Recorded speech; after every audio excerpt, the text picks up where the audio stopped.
continue. Oh, sorry. Civilians jam the pavement to see a record of the hot. That was just a quick example of Pathé News in the. Oh, the Pathé News, and that's what we had. So my father, usually we walked down to the movie theater. We had 4 movie theaters on Genessee Street, and one of them called the Genessee showed first-run movies, usually in color, and a lot of musicals. And we got them first there, and that was the most expensive. Then across the street was the Academy Movie Theater, and it showed B movies, they were called.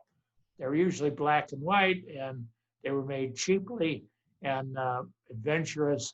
And most of us kids liked those movies even better than the ones at the Genessee. And then there was the Rialto, and they again would show cheaper movies, and so they could charge less, and movies that cost less to produce. And we could go down, if we didn't like the movie or we'd already seen it at one movie theater, we'd go down to the Rialto. And then there was the Times Theater. And that was really neat for kids because it was only 10 cents and you could bring your buddy in with you for free. So for a nickel, you could have a big movie, and they always had a serial going. And it would be like Buck Rogers. These movies were very exciting to us. And then at the end of them, they're always a cliffhanger, and you'd had to go back to the next week, next Saturday, and see the next installment. So we had a wide choice of movies, and the sailors from Great Lakes Naval Training Station, when they got leave, they would just invade the downtown, and they'd go to the movies too, because they were hungry for entertainment. Oh. Sorry, yeah, I was just sharing here, this is Genessee Street today, and I was just marveling at how much it looks a lot like Loveland. Yes. See Genessee Street here? We can't see it. It's not showing up, Kevin. Oh, it's not showing up. Let me see. It just says Kevin is screen sharing. Yeah, right. Oh, okay. Anyway, I know the street well. Just a second here. Let me try this again. Oh. No? Yeah, there it is. Oh, there it is. Yeah, right. So let me turn around here. And this is, we run down here. This is, and it just looks amazingly like. Very much like Loveland. The architecture, that building on the right. Yeah, that's the Genessee Theater. There we go. Show the Rialto. Do you have the Rialto there? Yeah. In Loveland? No, we have one in Loveland, but evidently you had one in Waukegan. Right. They weren't connected. I mean, they weren't in any chain. Oh, I'm not sure if it's still there. And here it is. It's August 15th, and 2020. I'm here with Tom Ryan and Barbara Engelhardt, and today's topic is entertainment during the Second World War. Now, Tom, you were an early teenager during the Second World War, right? Right. In fact, I was 11 years old on December 7th, 1941. And I went to a movie. It was a Sunday, and my father had off, and he didn't ever drive the car even to work. The car was in the garage most of the time. There was gas rationing. Well, that wasn't the reason. If it was more economical, the car lasted longer. We only used it for short trips to go to church and things like that. So he came on Sunday afternoon to pick me up at the movie theater. At Genessee Theater would have first-run movies, usually colors and musicals, and we had to pay a little more for the Genessee, but it was worth the extra to see these films. And I was there with a buddy, and so my dad knew what time the first showing let out, about 3 o'clock, and he came and picked us up. That was unusual. Usually I would walk from the movie theater. It was about 1.5 miles to my house on the west side of Waukegan, and we'd walk. I walked a lot. What did you do when you were young? I walked because I had a bicycle too, or I rode my bike. If it was a bicycle, possibly. Okay, so I would go on we've got here. This is Waukegan, which is on the north side of Chicago. And if we zoom in a There's little, a lake. yeah, it's close to the lake, and there's Gurnee over here. This is the farm country where the DeVrieses lived, but this is Waukegan here, and we can see the Genessee Theater is right near the port of Waukegan. And your house is over here. It's about 2 miles, 1.8 miles. Yes. From there. And it was fairly flat. The whole city was lifted up above the lake, so there was no danger of the lake flooding the city. And Genessee Street, the main street, was only a few blocks from the bluff over where you looked down on the lake below. And there was a street that ran down the bluff and down to the lake. And sometimes we went to the lake to swim, and we would ride our bicycles down that very steep hill. It was really dangerous, and we knew it, and we'd have our brakes on most of the time. We didn't want to go head over heels rolling down the hill off our bike. But coming back home in the afternoon, in the heat of the afternoon on a summer, after swimming in the lake and cooling off, you got all heated up climbing the hill. You had to walk your bike up it. No way it was that steep. And there was fishing down in the lake, and it was a big pier that they had built, a mile-long pier. And sometimes we would go down there to the lake and go fishing. And we'd fish on that pier and catch little perch. And we'd bring them home and clean them, and then my mother would fry them. They were pretty small. Now, they had lake fishermen who had boats down there, and they had that harbor protected by the mile-long pier. And they could go out into the lake then in early morning and fish for lake trout. And a lake trout would be maybe 10 pounds or more. And they were often sold in the fish market at the top of the hill, right near Genessee Street. Didn't one of your grandpas work on building that pier when they first came Yeah, that's to right. America? When he came to America in 1880. Was it DeVries? DeVries, yeah. And the whole DeVries family arrived on the Northwestern Railroad that ran from Chicago, and they came from New York and they arrived in Waukegan at the Northwestern Station, and Genessee Street at that time was all mud road. It wasn't even paved, and they had to walk that 5 miles maybe to go all the way out to Gurnee. On that muddy road. And that was their first introduction to Waukegan. Oh, is that the pier? That's the pier, Tom. Yes, yes. So we had many fun times and dreams of catching some big fish, but we never did. And we would get angleworms, and we had to find a place where we could dig and get angleworms for bait. And sometimes there were ravines that ran through Waukegan, because we were high, and then the water, rainwater, would run down these deep ravines, and they scoured, and they were maybe 200 feet deep, and there was a little stream at the bottom, and you'd think that little stream could not have cut that ravine, but it did at some point in its history. It was a bigger river than that. And in the summer, it got dried up to almost a dried up pond. And there were a few ponds there, and we would go down in that ravine on our way home from the movies, and we would play what the movie was, like a Tarzan movie, and Tarzan of the Apes, and we would holler out, whoa, and we'd jump out of the woods and swing on the trees, and we would pretend we were Tarzan or whatever the movie was. We could pretend we were, many of the movies were about World War II, and we were fighting in the jungles of the Pacific. And so we could walk home through those ravines, and that was pretty exciting.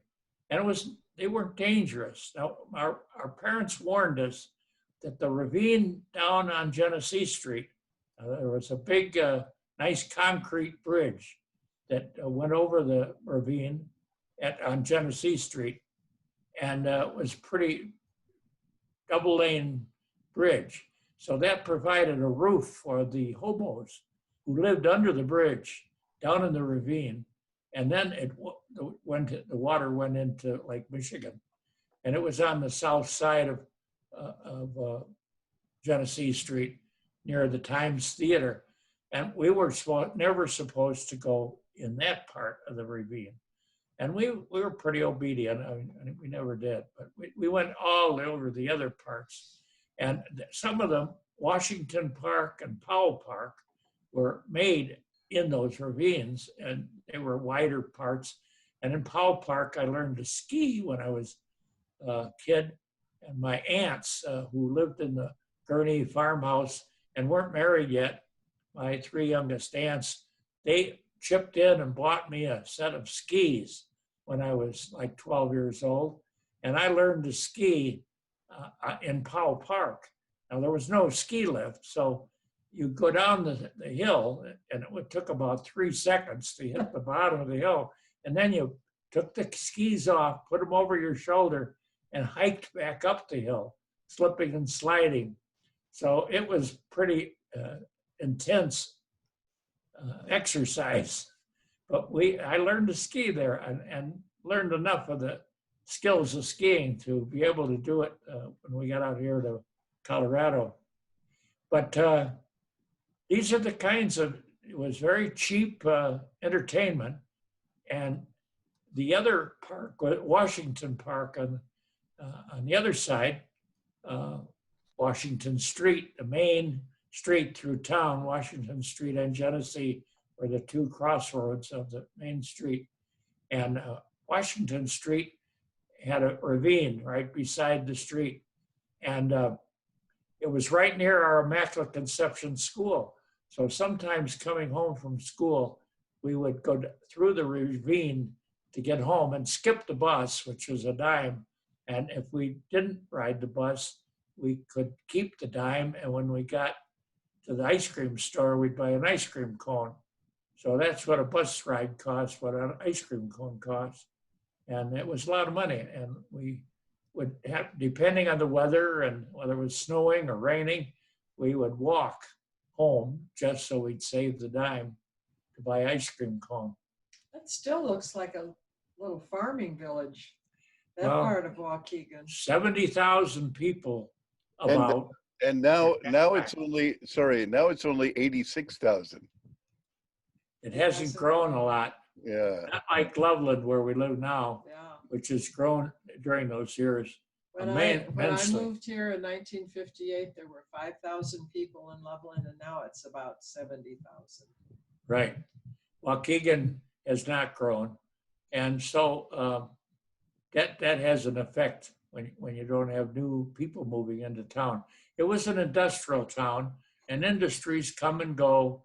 And we had a big U.S. steel plant there, hired a lot of people at high wages, union wages, but that probably has disappeared and gone to some other They were country. telling me that a lot of the people in Waukegan during that time felt a little guilty because things were so good. Yes, the war years, you had to be careful and not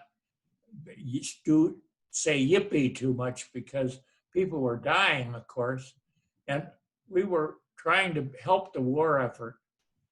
We would save newspapers and tin cans, and the women were instructed to wash out the tin cans and open the bottom end and then smash it. And sometimes we got to jump on them in the basement floor and smash them and take the labels off And then those smashed tin cans would be put into a receptacle. There was one right in front of Immaculate Conception School where I went to school. So it was really handy. We could take the tin cans there and throw them in the receptacle. And then they were recycled. And the tin off the can was supposed to be, because we were cut off from tin, which most of it came from the Orient. So that was our contribution to the war effort. And I belonged to the Boy Scouts, and we met at the American Legion Hall. The American Legion veterans of World War I. My father was too young. He was only 17 during the war, and he didn't get drafted. But the veterans of World War I were everywhere, and they were a powerful political group.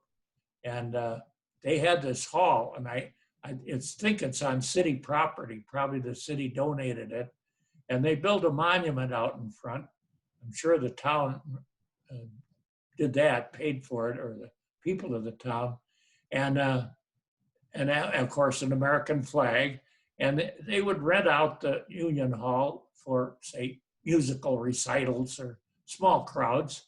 But the main moneymaker was a bar, and the bar was right in the front of the Union Hall, and they didn't have to pay rent or taxes, and the money they made from the liquor sales, I think, maintained the hall.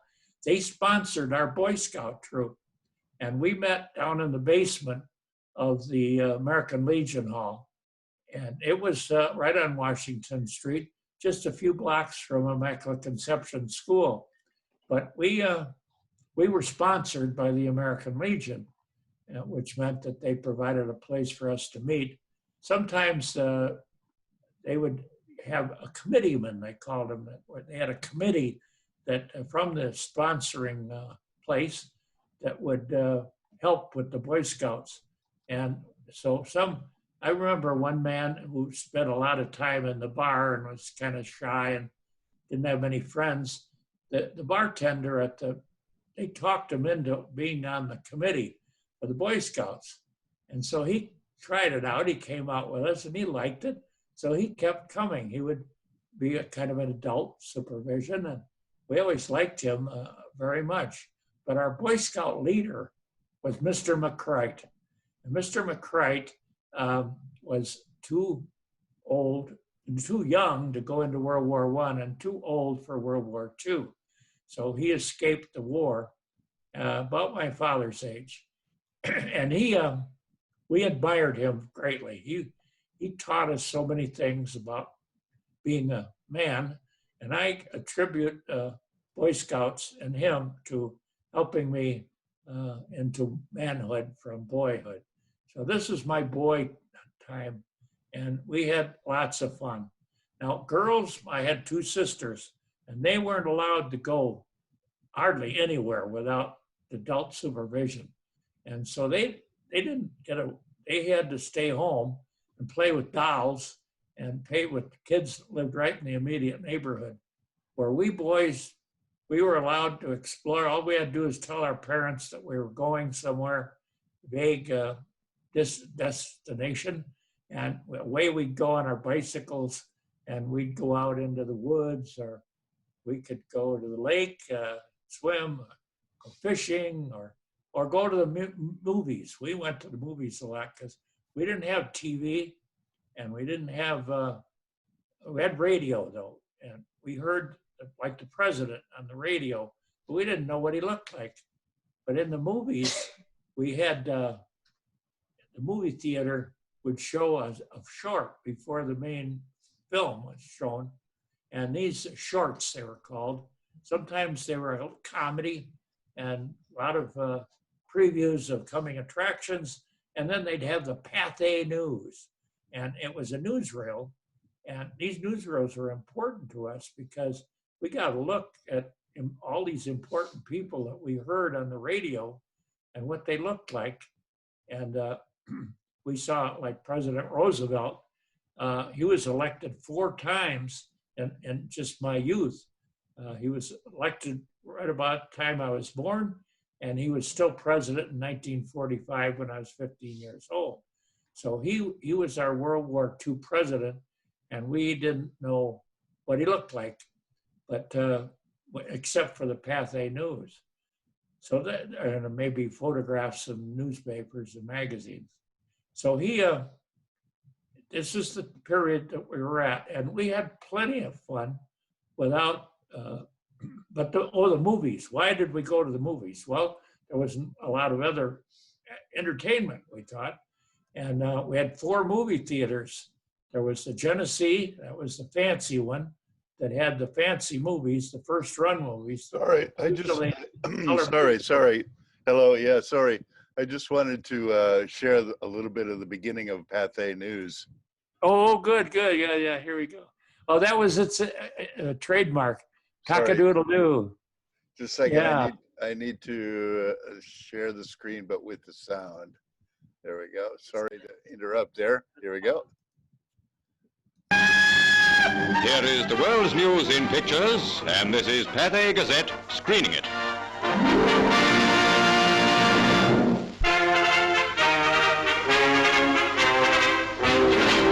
Optimism from across the Atlantic. President Roosevelt addresses Congress. We pay tribute. Okay, yeah, that's good enough. That's wonderful. Yes, Where yes. did you get that, Kevin? It was on YouTube. Oh, well, we'll have to go to YouTube and find the Find Pathé some other News. more things on Pathé News. Yeah, that was what we got all excited about that, and it was a great builder of patriotism, and we got to see the president. Now Pearl Harbor occurred on December 7th, 1941, and I was 11 years old, and we just got out of the Genessee Theater, and my father, it was very unusual, he picked us up. It was Sunday, so he picked us up in the car, in the Dodge car we had, 1936 Dodge, and he picked us up, and we got it, and so we got a ride home, a mile and a half. We were counting on walking, and he told us when we got into the car that the news was that the Japanese had bombed Pearl Harbor, and that we were now in World War II. And it was pretty somber news. So we knew that was important, but we didn't really understand the meaning of it. But everybody seems to remember when they heard about the war and when they heard about, say, other events, important events, like when John Kennedy was shot. Most people remember that day when they were told and where they were and what was happening. So that's where we were at the beginning. And so all through World War II, we saved tin cans, we saved newspapers. Mr. McCrite, our scout leader, got a hold of a World War I truck, and it was a gray colored truck, army colored, and it had a canvas cover over the back of it, so it made look something like a covered wagon. And it didn't go very fast, and it was very old, and he got it for cheap. And we would go around neighborhoods and collect newspapers, and we'd collect them and then save them in our house. And then he'd come around with the truck and pick up these newspapers, and we'd take them down to the Johns Manville asbestos plant, where they used them in manufacturing asbestos, I guess. And we'd sell them if we'd make maybe $15 for a truckload. And they'd take them there. And then, so that was a way to save on paper. And trees didn't have to be cut down to make this paper. It was saved from people that donated their newspaper. And he paid for the truck, and he paid for a lot of our scouting equipment. And we even built a scout lodge out in the woods and he helped build it. He was very clever. I remember we had a 16-year-old assistant scout leader, and he was from Zion, Illinois. And Zion was a very religious town, founded as kind of a commune. Anyway, Zion, he was evangelical, and he believed that you had to be saved, and he was trying to sell everybody, and we should accept Jesus as our Savior. Well, I thought I'd done that in the Catholic school, but I didn't really understand most of what he was saying. But once they asked, Mr. McCrite, what do you say about this? And Mr. McCrite said, I don't believe in any of it. And that was a shock to me. I'd never met somebody that frankly admitted that they were a non-believer, but I still admired him, and I thought he was a great, great man in my sight. All the things he taught us about growing up. So he built this little lean-to out in the woods, and it was on a man's, he was a dentist from